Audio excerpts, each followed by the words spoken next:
जय श्री राधे भक्तों, आज हम आपके लिए लेकर आए हैं गरुड़ पुराण के सारोद्धार का 9वां अध्याय, जो है मरणासन्न व्यक्ति के लिए किए जाने वाले कृत्य। तो चलिए शुरू करते हैं।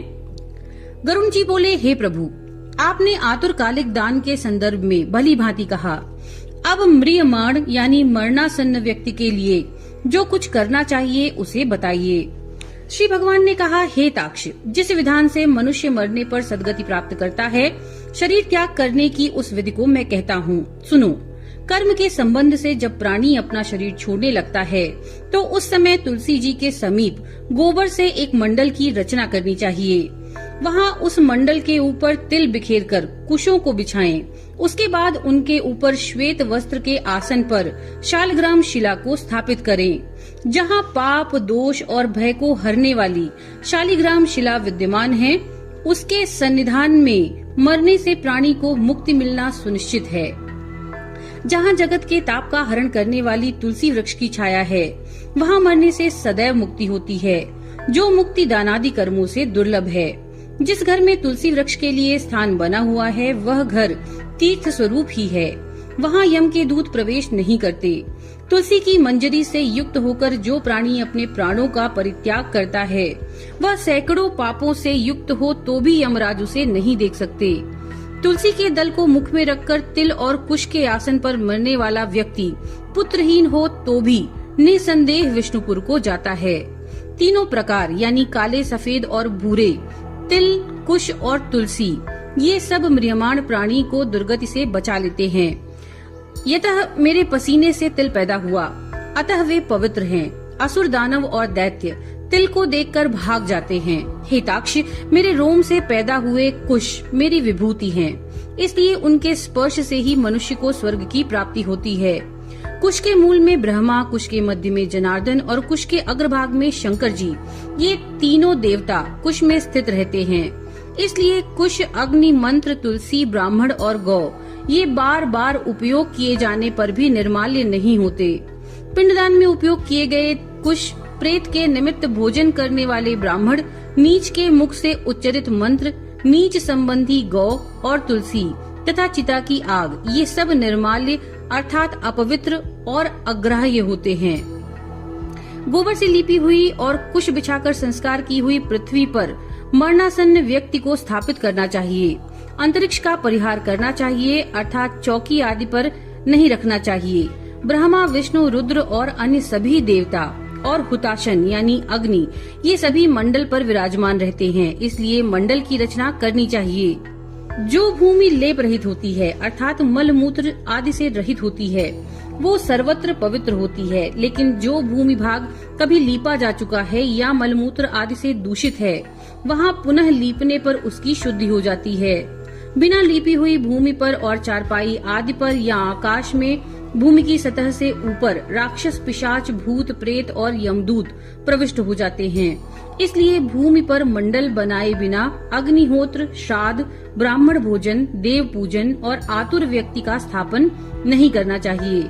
इसीलिए लिपी हुई भूमि पर आतुर व्यक्ति को लिटाकर उसके मुख में स्वर्ण और रत्न का प्रक्षेप करके शालग्राम स्वरूपी भगवान विष्णु का पादोदक देना चाहिए। जो शालग्राम शिला के जल को बिंदु मात्र भी पीता है, वो सभी पापों से मुक्त होकर बैकुंठ लोक में जाता है। इसीलिए आतुर व्यक्ति को महापातक को नष्ट करने के लिए गंगा जल को देना चाहिए। गंगा जल का पान सभी तीर्थों में किए जाने वाले स्नान, दान आदि के पुण्य रूपी फल को प्रदान करने वाला है। जो शरीर को शुद्ध करने वाले चंद्रायण व्रत को 1000 बार करता है और जो एक बार गंगा जल का पान करता है, वे दोनों समान फल वाले हैं। हे ताक्ष, अग्नि के संबंध से जैसे रुई की राशि नष्ट हो जाती है, उसी प्रकार गंगा जल से पातक भस्मसात हो जाते हैं। जो सूर्य की किरणों से संतप्त गंगा के जल का पान करता है, वह सभी योनियों से छूटकर हरि के धाम को प्राप्त होता है। अन्य नदियां मनुष्यों को जलावगाहन यानी स्नान करने पर पवित्र करती हैं, लेकिन गंगा जी तो दर्शन, स्पर्श, पान अथवा गंगा इस नाम का कीर्तन करने मात्र से सैकड़ों हजारों पुण्य रहित पुरुषों को भी पवित्र कर देती हैं। इसलिए संसार से पार लगा देने वाले गंगा जल को पीना चाहिए। जो व्यक्ति प्राणों के कंठगत होने पर गंगा गंगा ऐसा कहता है, वह विष्णु लोक को प्राप्त होता है। और पुनः भूलोक में जन्म नहीं लेता। प्राणोत्क्रमण यानी प्राणों के निकलने के समय जो पुरुष श्रद्धा युक्त होकर मन से गंगा जी का चिंतन करते हैं, वे सभी परम गति को प्राप्त करते हैं। इसलिए गंगा जी का ध्यान, गंगा जी को नमन, गंगा जी का संस्मरण करना चाहिए और गंगा जल का पान भी करना चाहिए। इसके बाद मोक्ष प्रदान करने वाली श्रीमद् भागवत की कथा को जितना संभव हो उतना श्रवण करना चाहिए। जो व्यक्ति अंत समय में श्रीमद् भागवत के एक श्लोक, आधे श्लोक अथवा एक पद का भी पाठ करता है, वह ब्रह्मलोक को प्राप्त होकर पुनः संसार में कभी नहीं आता। ब्राह्मण, क्षत्रिय और वैश्य को मरण काल में वेद और उपनिषदों का पाठ तथा शिव और विष्णु की स्तुति से मुक्ति प्राप्त होती है। हे खग, प्राण त्याग के समय मनुष्य को अनशन व्रत यानी जल और अन्न का त्याग करना चाहिए और यदि वह विरक्त द्विजन्मा हो तो उसे आतुर संन्यास लेना चाहिए।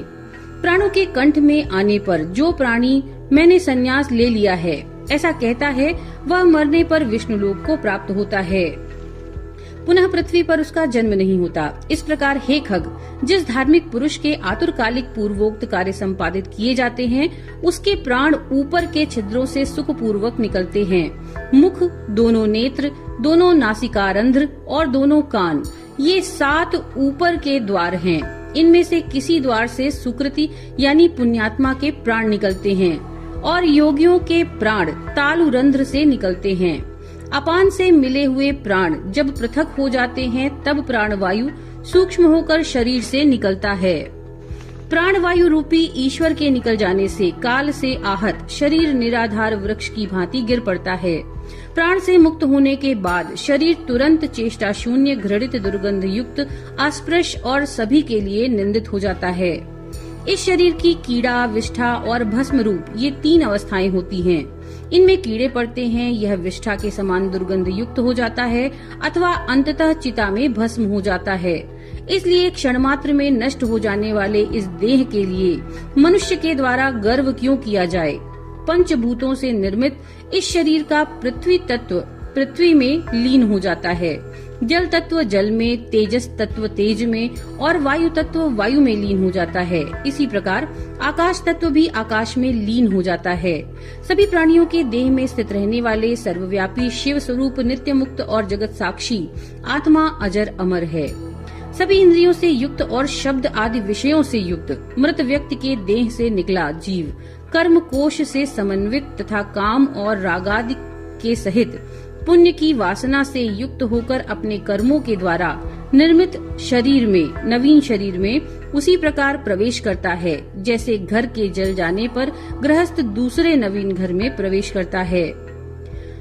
तब किंकिणी जाल की मालाओं से युक्त विमान लेकर सुंदर चामरों से सुशोभित देवदूत आते हैं। धर्म के तत्व को जानने वाले बुद्धिमान धार्मिक जनों के प्रिय वे देवदूत कृतकृत्य इस जीव को विमान से स्वर्ग ले जाते हैं। सुंदर दिव्य देह धारण करके, निर्मल वस्त्र और माल्य धारण करके, सुवर्ण आदि रत्नों के आभरणों से युक्त होकर वह महानुभाव जीव दान के प्रभाव से देवताओं से पूजित होकर स्वर्ग को प्राप्त करता है।